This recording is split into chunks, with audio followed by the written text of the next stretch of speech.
So Babymoon. Okay. Welcome to Well-Rounded Mama's YouTube channel. Thanks for joining us. Today's topic will be Babymoon. Nice! So I'm Sherry. I'm Sarah. Appreciate you joining us, especially this busy month. My husband's signaling to me that I should be telling people to ring the bell. So please ring the bell. Babymoon.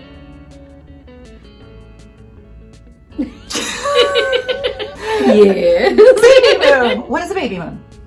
A babymoon is a honeymoon. It's like your fourth trimester. That other month after you have your baby, it's a good time for similar things like a honeymoon, like intimacy and, being at home and getting lovely things and just being taken care of after you've had a baby.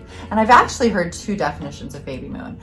One of the baby moons I've heard is like a last minute vacay that you take with your partner before the baby comes. That's kind of cool. I've heard that being a thing that individuals do in their last trimester is maybe they're going to go somewhere because then you have a baby, especially for couples who don't have any other children. It's the most life-changing. My husband and I have 6 kids, mostly because we're dumb. And people always ask us which kid was like the hardest, what number was like the most impactful to our lives. And my husband's always like the first one you go from being single to you're not single anymore. And so whether you're having your first or your third or your fourth or whatever line, but especially for first time parents, it's such a beautiful time that you can go out and have a last minute vacation together to kind of celebrate yourselves, your relationship, and what this new dynamic will mean. But the main one is like what Sarah talked about, is that afterwards. I'm always surprised how individuals who've just had a baby feel this need to just go back to like something didn't just happen. Yep. The times I see women struggle the most with postpartum depression is generally women who are doing too much in those first 2 weeks. How do you create a baby moon being whatever that period looks like? So if you, in your mind's eye, say, I'm just gonna take 2 weeks off from the time I have my baby, or am I gonna take a month off? Am I gonna take 2 months off? How long is my baby moon? That's the first question you need to ask yourself. And at the very least, take off 2. Like at the minimum, take off 2.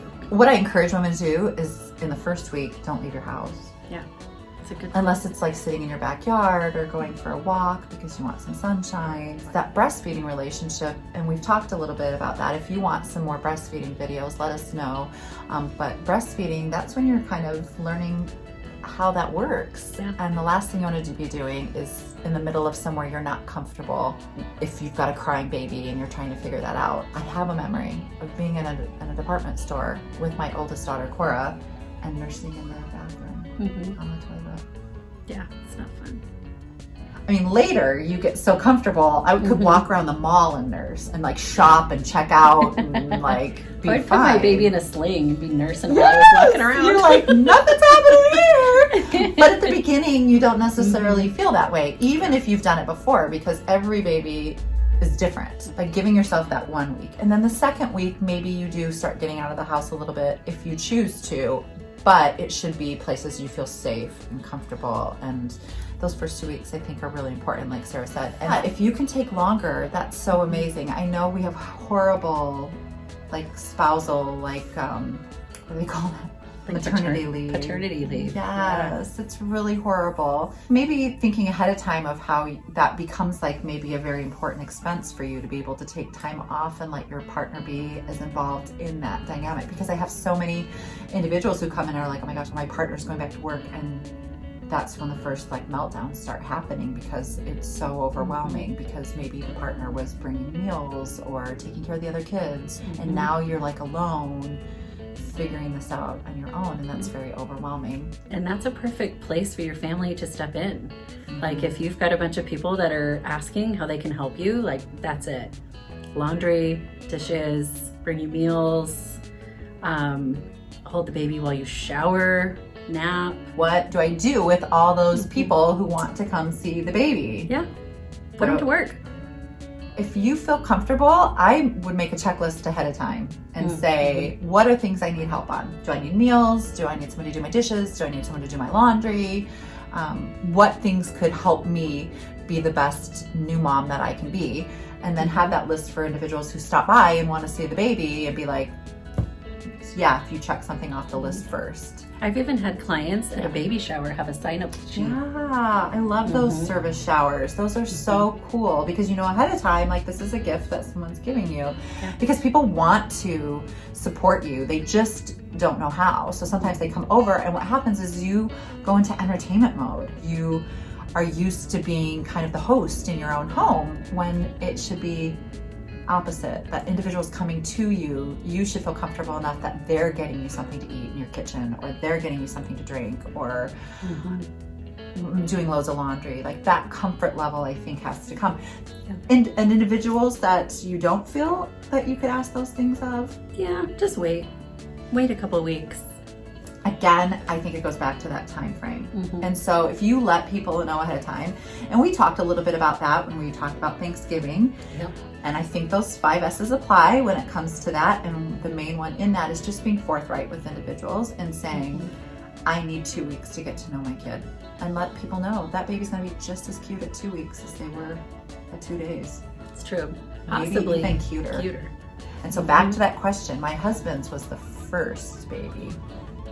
And guess what number baby was putting me over the edge? 3. It was 4. It's close.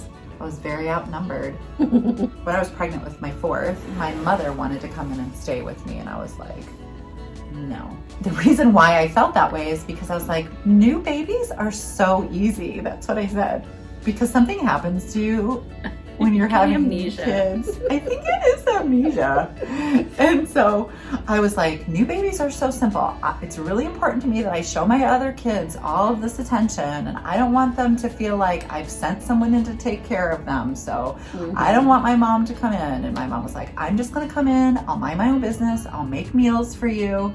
Did you take her up on it? I did. It was the best thing ever, Sarah. Oh my gosh, you made us so many meals. It was cold because we were living in Utah at the time, and so she made like soup and all these like warm things. Then she had to go home, and she was like, can I take a couple of your other kids home with me? And prior to having my 4th, I would have been like, no, my children can't sleep away from me. They must be with me at all times. I was like, yes, you may take them. Goodbye, children. Goodbye, good riddance. Don't call me, I'll call you. And she did. She took my oldest 2 kids back to Phoenix with her, and that's awesome. And it was good for them because they got to have this like amazing experience with their grandma. I don't always think about things that way, but they had this amazing time with getting to be with grandma. And I got to focus all of my energy and efforts on the baby. And I quickly was reminded that having a new baby is so much work.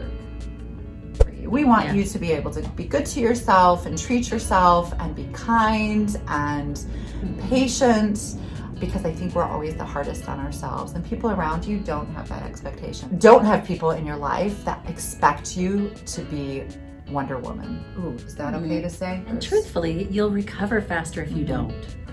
Like if you take the time to rest and give your body that time and give your baby that time, like you'll recover quicker. You'll get back on your feet quicker. You'll bleed less. Yeah. You lose the weight faster. Yep. All of the studies support taking off at least 2 weeks. Yep. What I tell people is I don't have a single solitary regret for all the hours I spent just holding my newborn baby and staring at them.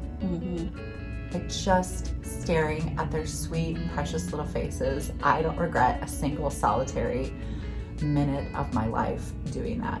Thank you so much for joining us. We hope that whatever holiday you celebrate this month, that you are enjoying that with the people that you love the most, and that you will be good and kind to yourself and as patient as the person in your life who makes you feel the most special. If you could be that for yourself, is really what we're talking about for a baby moon, is that gift that you could give yourself. Thanks for joining us. If you like that video, like, subscribe, share with your friends, comment down below what your experience is, what helped you have a successful baby moon, what was your biggest hurdles of creating a baby moon, and how were you able to kind of overcome them. Well-rounded Mama loves our clients. We're really grateful for so many people grab me at the front desk and are like, we're watching your videos, and we're like, you are? Happy holidays from Well-Rounded Mama. Here we go. Are you ready? Ready. Solstice, that's the 21st, right? Yeah. Mm-hmm. So, oh my gosh, so the 21st is solstice, 22nd Hanukkah starts, 25th is Christmas, Kwanzaa is right after, right? I don't know all the things. On a side note, we watched Polar Express last night. Oh, It's a terrible film. Yeah, it's not that great. The kids are in like mortal danger. Like all the time. The entire show. And Tom Hanks as the conductor of the train is very terrifying. Mm-hmm. He's very abrupt. It's not like a welcoming No. character. I think my husband says every single time I went into labor, I looked at him and said, I changed my mind. You're kind of going, I want to have this baby. I want to have this baby. I will go through the fires of hell just to be done being pregnant right now. And then you get that first contraction and you're like, never mind. Have some wisdom. Okay. I'd call it wisdom. So do you, Sarah. I do. We both have a little bit of wisdom. So Little bit of together, we're good.